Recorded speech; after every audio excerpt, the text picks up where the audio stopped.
Look, I have been an instructor at the Velcor Military Academy for 317 years. I have trained warriors from every corner of the galaxy. I have watched cadets who could bench press a hover tank. I have seen species that could survive in the vacuum of space for 20 minutes without a suit. I have personally graduated soldiers who went on to conquer entire star systems. So believe me when I say I have seen it all. Or at least I thought I had. My name is Commander Thresh, and I am a Kralix, which means I have 4 arms, skin like burnished copper, and exactly 0 patience for nonsense. The Velcor Military Academy is not for the weak. We do not coddle. We do not give participation trophies. We break you down to your base components and rebuild you into something that can actually survive combat. Our graduation rate is 32%. We are very proud of this number. The crown jewel of our training program is the endurance test. 72 hours of carefully calibrated suffering designed to push cadets past every conceivable limit. Sleep deprivation, physical exhaustion, environmental extremes, psychological warfare. We throw everything at them except actual lethal force, and honestly, some years we have considered adding that too. Most cadets break somewhere around hour 20. The record for longest duration is held by a Thorian named Grux the Unmovable, who lasted 43 hours before his nervous system simply shut down in self-defense. He is now a general. We mounted a plaque in his honor. No one has ever completed the full 72 hours. No one. The test is designed to be impossible. It exists to teach cadets the most important military lesson there is. Know your limits, and know when to quit before you get yourself and your squad killed. So there I was, standing in front of my newest class of 30 cadets, explaining all of this during orientation.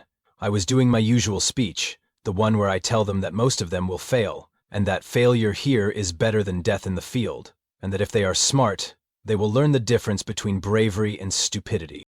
But that is when the human raised his hand. Now, humans are new to the galactic community, very new. They only achieved faster than light travel about 15 years ago, and they have been making a general nuisance of themselves ever since, showing up at diplomatic functions underdressed, asking uncomfortable questions during trade negotiations, adopting random alien animals as pets despite all biological warnings, that sort of thing. This was our first human cadet. His name was Marcus Webb. He looked aggressively average. Brown hair, brown eyes, medium height by human standards, which meant he was short compared to most of the class. He had the physique of someone who exercised regularly but was not, a physical specimen. He was wearing the standard academy jumpsuit and a smile that I immediately distrusted. "Yes, Cadet Webb," I said, already regretting acknowledging him. "Quick question, Commander," he said, and his tone was far too casual for someone addressing a decorated military instructor. "When you say 72 hours, do you mean consecutive hours, or is there like a meal break situation? Because I am not great at skipping breakfast. I get real cranky." Several of the other cadets laughed. I did not. "Consecutive hours, Cadet. No breaks, no meals, no sleep. That is the point." Got it. And just to clarify, when we inevitably quit, do we have to fill out paperwork, or is it more of a casual verbal thing? Like, do I need to schedule my breakdown in advance, or can I just collapse whenever? More laughter. I was not amused. "You will quit when your body or mind gives out, Cadet Webb. The test will make that decision for you." "Fantastic. Love the clarity. Super helpful." He gave me a thumbs up, which I have since learned is a human gesture of approval, though in that moment I thought it might be an insult. I moved on with my briefing, but I kept one eye on Marcus Webb. He spent the rest of orientation whispering jokes to the cadet next to him, a granite named Gortha, who was literally made of living rock and stood 9 feet tall. Gortha kept trying not to laugh, which in a granite sounds like grinding tectonic plates. After the briefing, my fellow instructor, a Velstrix named Renna, approached me. She has 6 eyes and uses all of them to judge people. "Whichever human is going to be a problem," she said. "He will wash out in the first 6 hours, I replied confidently. Humans have no notable physical advantages. Their homeworld is a death trap of evolutionary pressure, but that just means they are scrappy, not strong. He will learn humility quickly." Renna made a clicking sound that indicated doubt. "I looked up their species profile. Did you know humans are persistence predators?" "What does that even mean?" "It means they used to hunt prey by chasing it until it died of exhaustion." I stared at her. "That is the most inefficient hunting strategy I have ever heard." "Yes, but they were apparently very good at it." I dismissed this information. Primitive hunting techniques had nothing to do with modern military endurance. Marcus Webb was going to learn a very hard lesson about the difference between confidence and competence. I could not have been more wrong. But I am getting ahead of myself. First, the test had to actually begin, and for the first few hours everything went exactly according to plan. Well, almost everything. The test began at 600 hours on a Monday morning, which Marcus immediately complained about. "Who schedules torture for a Monday?" he muttered as the cadets assembled in the staging area. "That is just cruel and unusual on multiple levels." The staging area is a massive concrete chamber with all the warmth and comfort of a prison cell, which is intentional. 30 cadets stood at attention while I explained the first phase. Sleep deprivation combined with moderate physical stress. A simple 10-kilometer run in full gear, followed by an obstacle course, followed by another 10-kilometer run. Easy, barely a warm-up. "Begin," I said. They began. Gortha, the 9-foot granite, took an early lead. His species is built for raw power and stamina. Behind him came Vex, an insectoid warrior from Chitara with 6 legs and a metabolism that runs on pure aggression. Then Kyra, a mindwalker whose telepathic abilities gave her an edge in mental endurance. These were my top 3 picks for lasting the longest. Marcus started in the middle of the pack, jogging at a pace that looked almost leisurely. He was already sweating. Humans, I have learned, sweat an unreasonable amount. It is their primary cooling mechanism, which seems like a design flaw. "Hour 1, and I am already regretting my life choices," Marcus announced to no one in particular.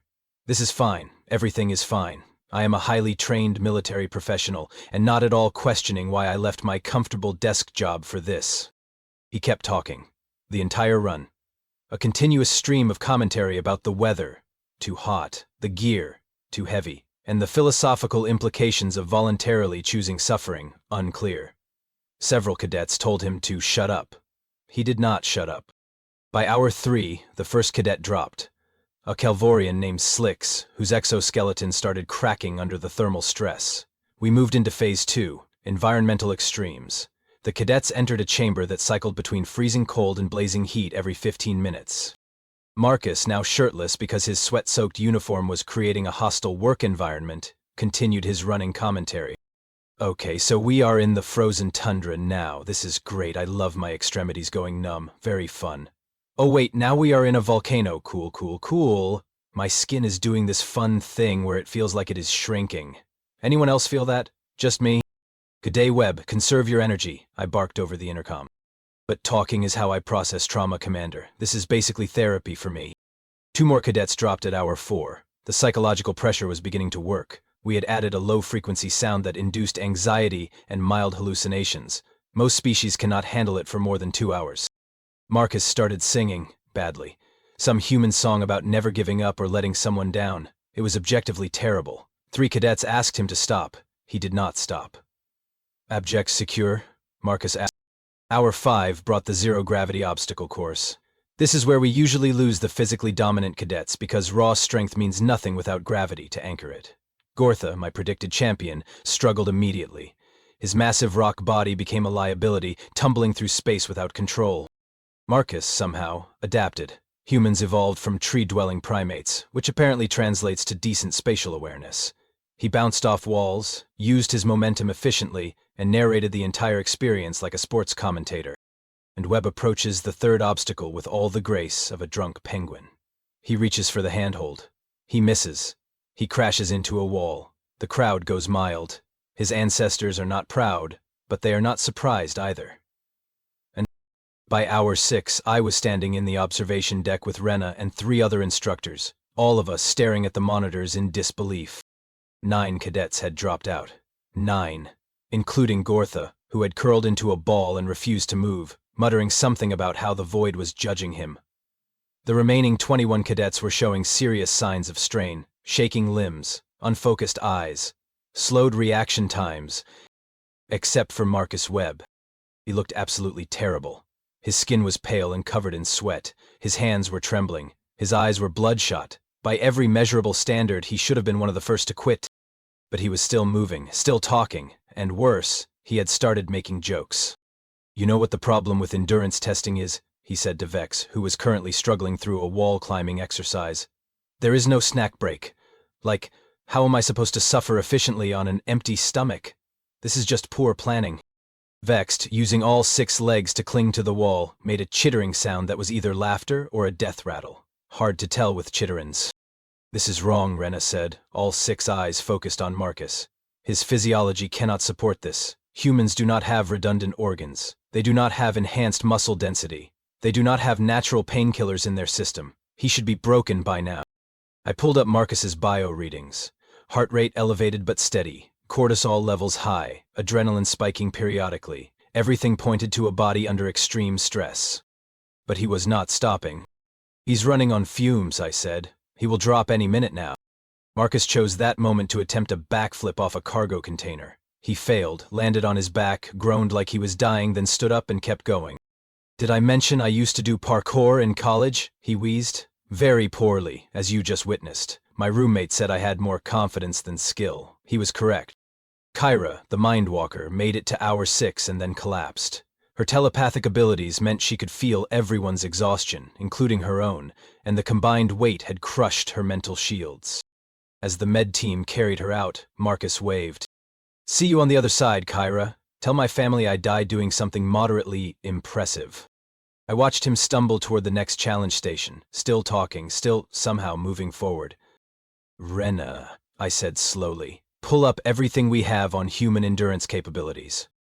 Already did. Commander, you need to see this. She showed me the file. Humans could run for hours without stopping. They could survive on minimal water. Their ability to regulate body temperature through sweating meant they could outlast prey in hot climates. There were records of humans running over 100 miles in a single day for recreation. For recreation? What kind of species does that for fun? I whispered. On the monitor, Marcus had found a water station and was drinking like he had just crossed a desert, which, technically, he had. That was Phase 4. Hour 6, and I have discovered that my body is 60% water and 100% regret, he announced. But we keep going because apparently I have made terrible life decisions and this is the consequence. He wiped his mouth, took a deep breath, and jogged toward the next station. Still going, still joking. I looked at Rena. This is going to be a long test. For him or for us. Yes, hour 7 was when I started to realize we might have a situation. The obstacle course shifted to the aquatic phase. Underwater navigation, breath-holding exercises, and swimming against artificial currents strong enough to pull a Calvorian backward. Most species can hold their breath for impressive durations. Vex, for instance, could go 20 minutes without oxygen, due to his distributed respiratory system. Humans, according to the file I was now reading with increasing concern, could hold their breath for maybe 2 minutes, 3 if they were trained. Marcus Webb did not appear to be specially trained. He surfaced after 45 seconds, gasping like he was dying. Okay, new rule, he sputtered, treading water. Nothing that involves drowning. I am anti-drowning. Very strong stance on that issue. Then he dove back under. Vex dropped out at hour 12. The insectoid warrior, who had seemed unstoppable, simply stopped at the edge of the pool and declared, I am done. This is foolish. We have proven ourselves already. He was right, technically. The test was designed to teach cadets their breaking point. Vex had found his. That was success. Marcus, clinging to the pool's edge with arms that were visibly shaking, watched Vex leave. You know what, Vex? Respect. Knowing when to quit is wisdom, Marcus called out. Then, quieter. Apparently I do not have wisdom. I have spite. Spite and poor judgment. He pulled himself out of the water and collapsed on the deck for a full minute. I thought that was it. He was done. Then he stood up, started jogging to the next station, and began narrating again. Hour 12. Webb's body has entered negotiations with his brain. The body is offering very reasonable terms for surrender. The brain is not listening. The brain is, frankly, being unreasonable about this whole situation. Rena had stopped pretending to supervise other stations. She was now watching Marcus full time. He is in pain, she observed. Significant pain. But he is not processing it normally. What do you mean? Most species, when they hit their pain threshold, their survival instinct overrides everything. They stop. He is acknowledging the pain, joking about it, and then just continuing anyway. It is like his survival instinct is broken. I thought about the persistence hunting, about chasing prey until it collapsed, about a species that evolved to simply ignore its body's warnings. I think, I said slowly, His survival instinct might be telling him that stopping is more dangerous than continuing. Hour 18 arrived with a special surprise. We activated Protocol Nightmare, Phase 1. Sensory deprivation combined with white noise and random environmental shocks. Total darkness. No sound except the ringing in your own ears. Random blasts of heat, cold, or electrical pulses that kept you from ever relaxing. This was where Kyra should have thrived with her mental training. But she was already out. That left 3 cadets who were still standing. A Thorian named Krax, a Velstrix named Silm, and Marcus Webb. Krax lasted until hour 20. He was built like a tank. Muscles on muscles, redundant organs, the works. He walked out of the chamber shaking his head. I saw things in there, Commander. Things that were not real. I do not wish to see them again. Silm made it to hour 22. When she emerged, all 6 of her eyes were unfocused. "It is impossible," she whispered. "The test is impossible." That left 1 cadet, out of 30. At hour 22, Marcus Webb was alone. I entered the observation room to find half the Academy's staff crowded around the monitors. Word had spread. The human was still going. Instructors who had been teaching classes had abandoned them. Off-duty personnel had come in. Everyone wanted to see how this ended. Marcus was in the sensory deprivation chamber, and we had audio. And he was singing again. Another terrible Earth song. Something about surviving. His voice was hoarse and off-key and kept cracking. "Is he okay?" asked Instructor Wolf, a granite-like Gortha. I checked the biometrics. Define okay. His body is eating its own muscle tissue for energy. His stress hormones are at levels that should have shut down his higher brain functions. He has micro-TRs in approximately 60% of his muscle groups. So no, he is not okay. Correct, but he is also not stopping. Hour 24. A full day. Marcus stumbled out of the sensory chamber, looking like death had rejected him for being too pathetic. His eyes were hollow. His skin was gray. He was shaking so badly he could barely stand.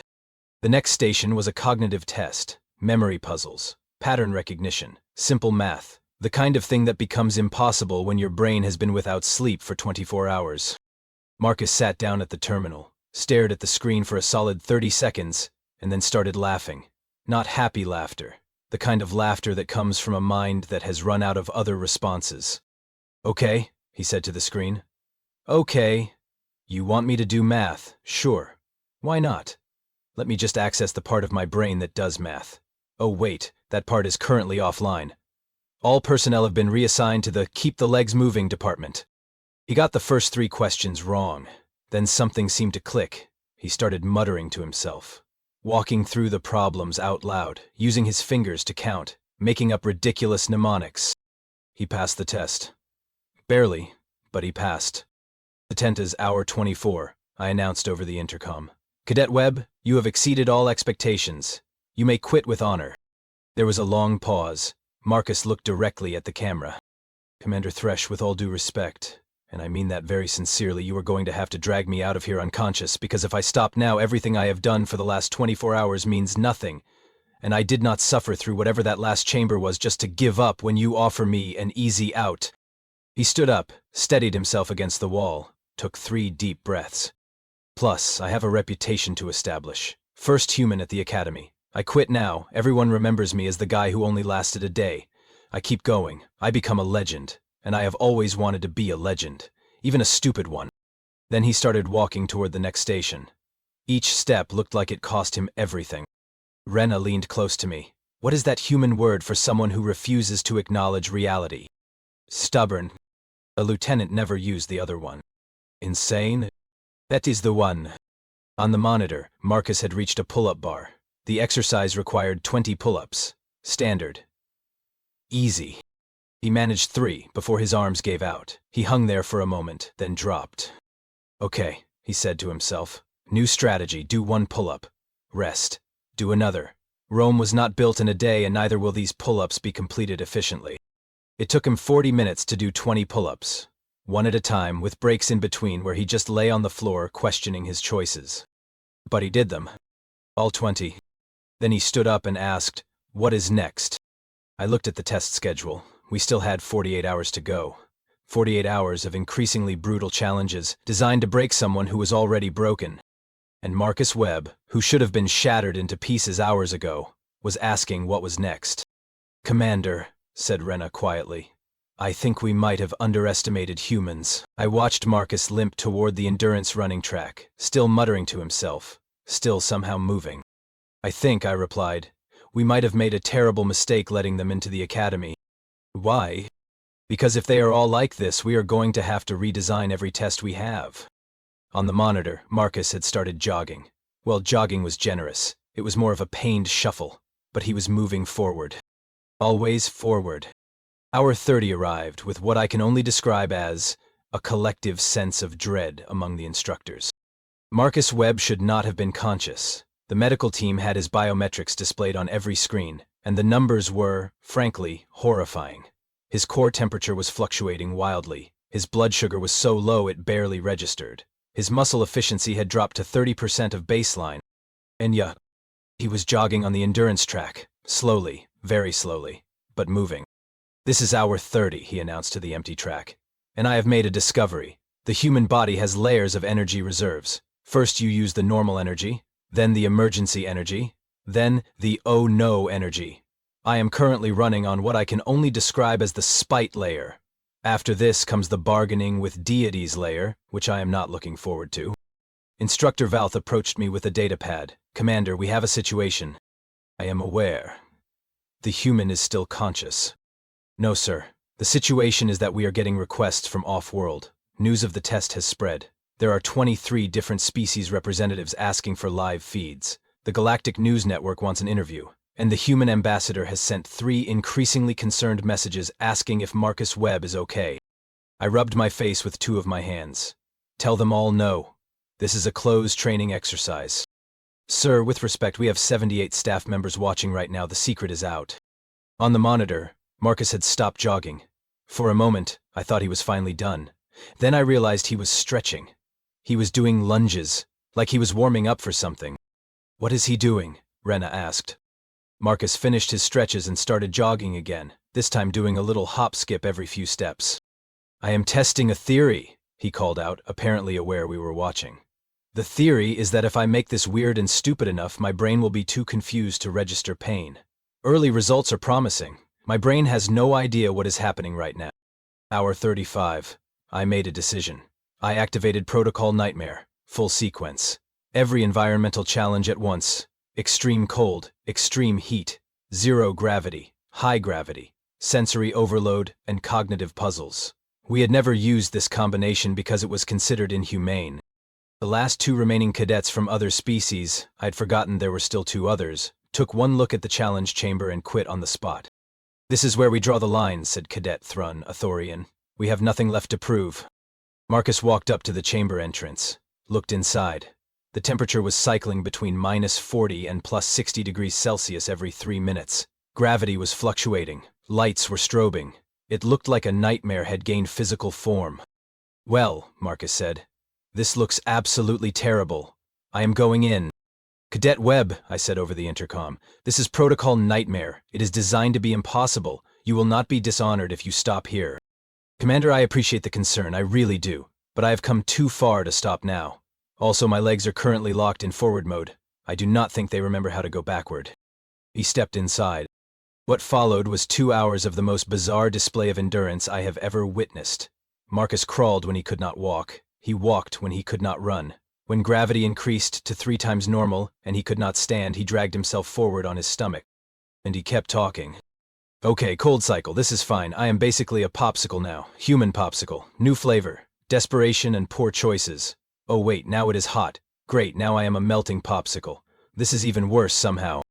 The zero-gravity phase came. Marcus floated helplessly, tumbling through the air. Most species panic at this point. The loss of control breaks something psychological. Marcus laughed.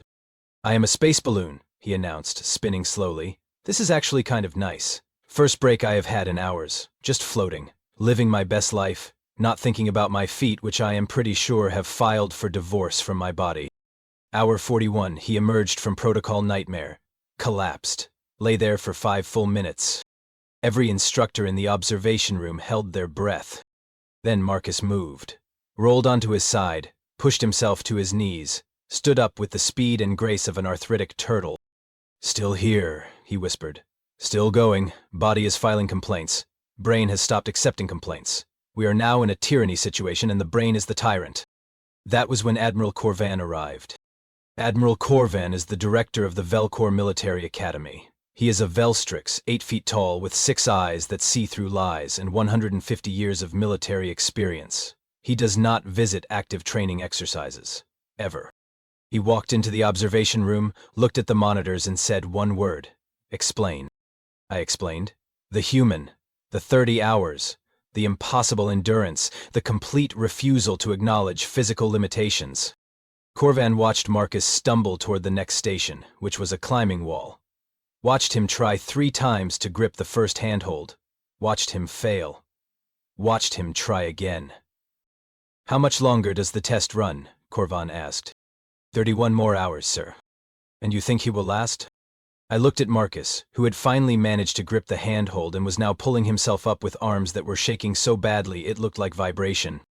"Sir, 6 hours ago I would have said no. 3 hours ago I would have said impossible. Now, I genuinely do not know." He should have stopped. He should have collapsed. By every reasonable measure, he should be unconscious or dead. But humans, apparently, are not reasonable. Hour 45. Marcus was halfway up the climbing wall. It was a 50-foot wall. He had been climbing for an hour. Most cadets did it in 10 minutes. "Fun fact," Marcus said to the wall. "I am afraid of heights. Always have been. This is my personal hell. But we are doing it anyway, because apparently I hate myself." He reached for the next hold. His hand slipped. For a moment he dangled by one hand, too exhausted to catch himself. Then, somehow, he swung his other hand up and grabbed on. "That was close," he muttered. "That was so close." "Okay, Webb, we are not dying on a climbing wall. We are dying somewhere more dignified, like face down in a puddle of our own sweat at the finish line." Hour 48. 2 full days. Marcus reached the top of the climbing wall and just sat there, legs dangling over the edge. "I can see the next station from here," he called down. "It looks horrible. I am not surprised. Everything looks horrible now. My eyeballs are tired. Did not know that was possible." Admiral Corvan turned to me. "Commander Thresh, what is your assessment?" "Sir, he is going to try for the full 72 hours. Can he make it?"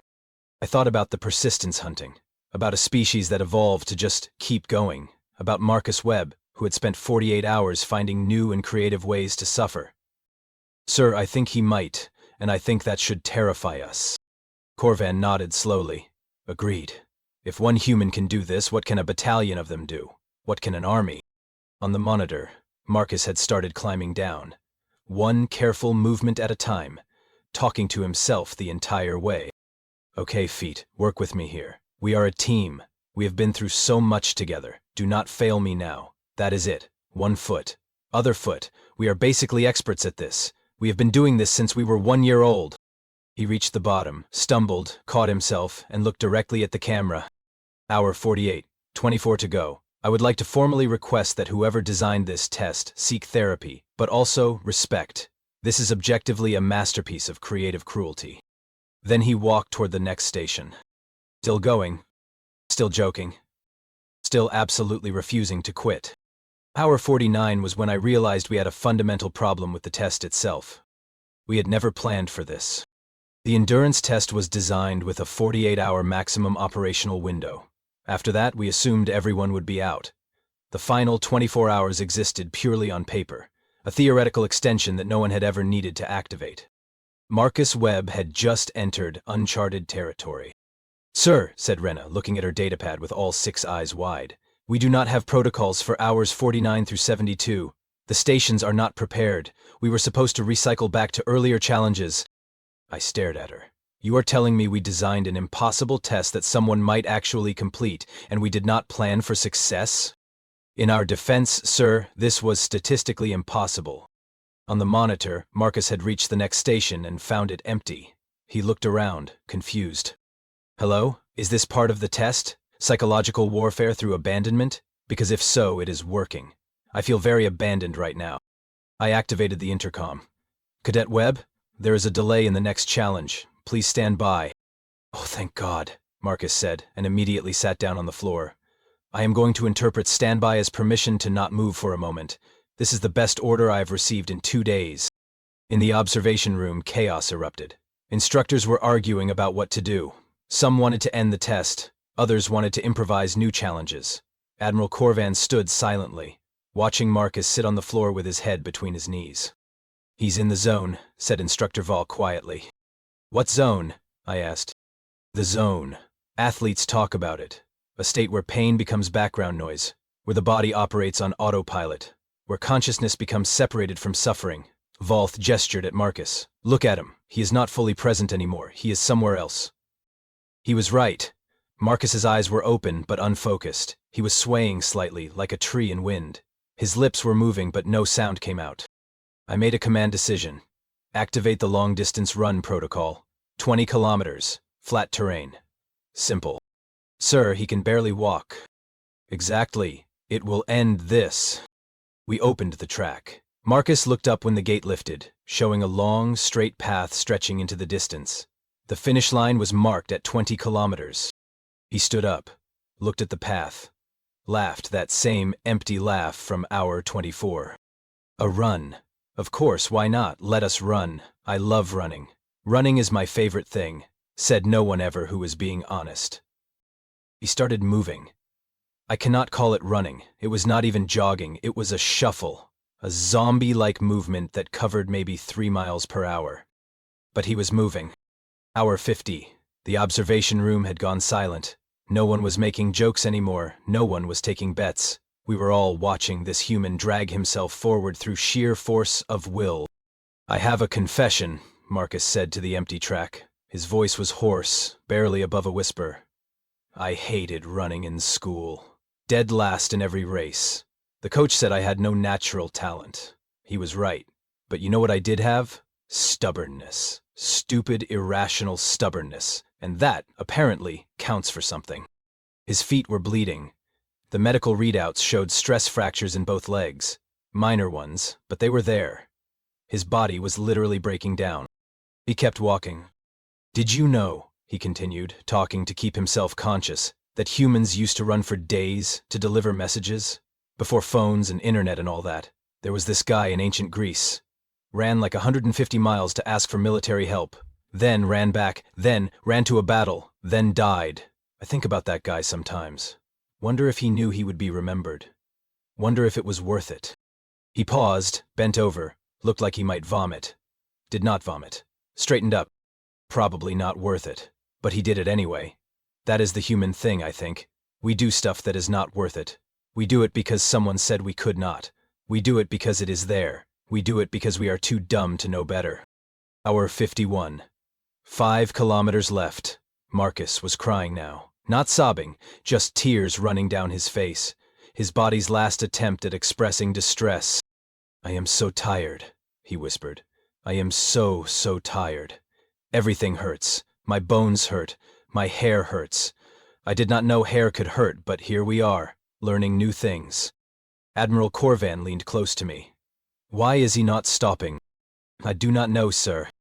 There is no prize for completing this. No reward. We will redesign the test regardless. He has already proven whatever point needs proving. So why?" I thought about that. Thought about humans and their bizarre psychology. Thought about persistence hunting and marathons and that ancient Greek runner. "Sir, I think he is not doing this for us anymore. He is doing it for himself, to prove something to himself. Alluded he can suffer? Designed specifically to be broken." On the monitor, Marcus had slowed even further. He was barely moving. Each step took visible effort. His face was a mask of pain and determination. Foot," he muttered. "Other foot. Repeat. That is all life is, really. 1 foot, other foot, repeat until you die. Might as well die moving forward. 2 kilometers left." His legs buckled. He caught himself on his hands. Stayed on all fours for a full minute. "Okay," he said to the ground. "Okay, new plan. Crawling is movement. Crawling counts. I am not quitting. I am just changing my method of transportation."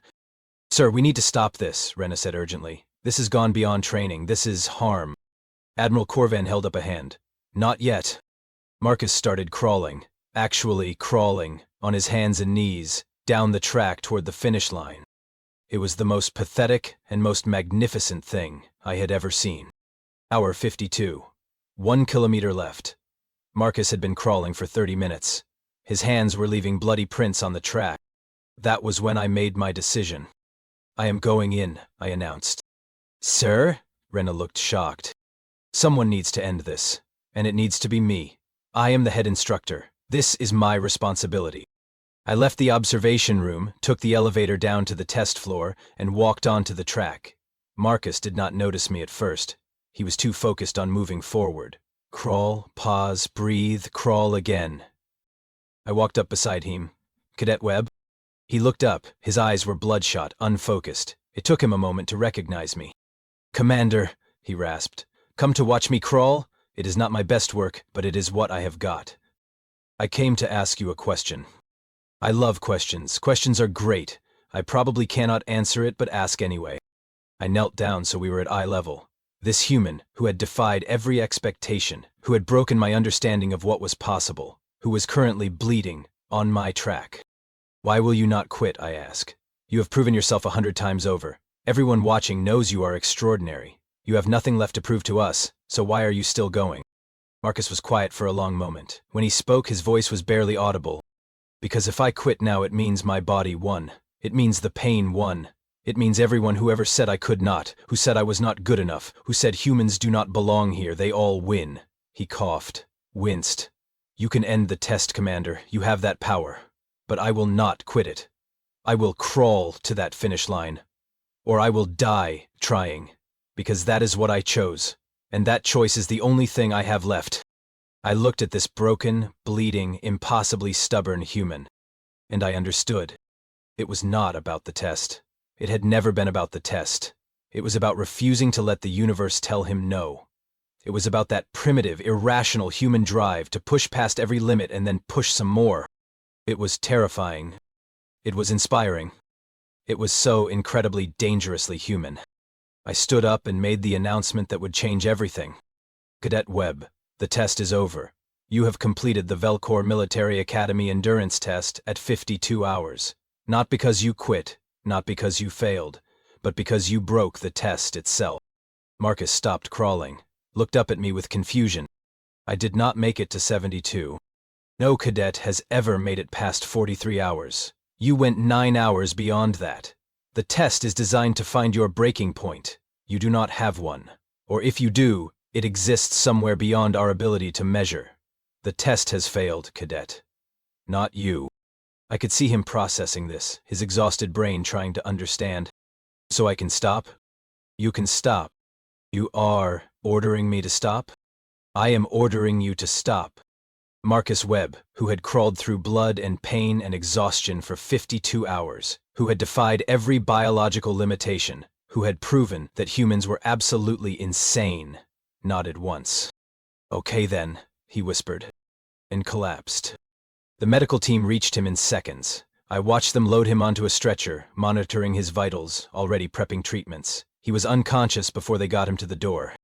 I walked back to the observation room where 78 staff members stood in complete silence. Admiral Corvan was still watching the monitors, even though there was nothing left to see. "Commander Thresh," he said without looking at me, "what did we just witness?" "Sir, I believe we witnessed the human element. The thing that makes them dangerous is not strength or speed or intelligence. It is that they do not understand the concept of impossible. They see a limit and treat it as a suggestion. And if we train more of them..." I thought about an army of humans, all with that same stubborn refusal to quit, that same irrational persistence, that same ability to push past pain and exhaustion and fear. "Sir, I think we will need to redesign more than just the endurance test. I think we need to redesign our entire understanding of what soldiers can do." Marcus woke up 3 days later in the medical bay.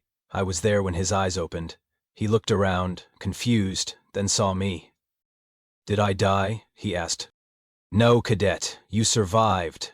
"Did I finish the test?" "You broke the test. You are now the record holder at 52 hours. The previous record was 43 hours. There will be a plaque."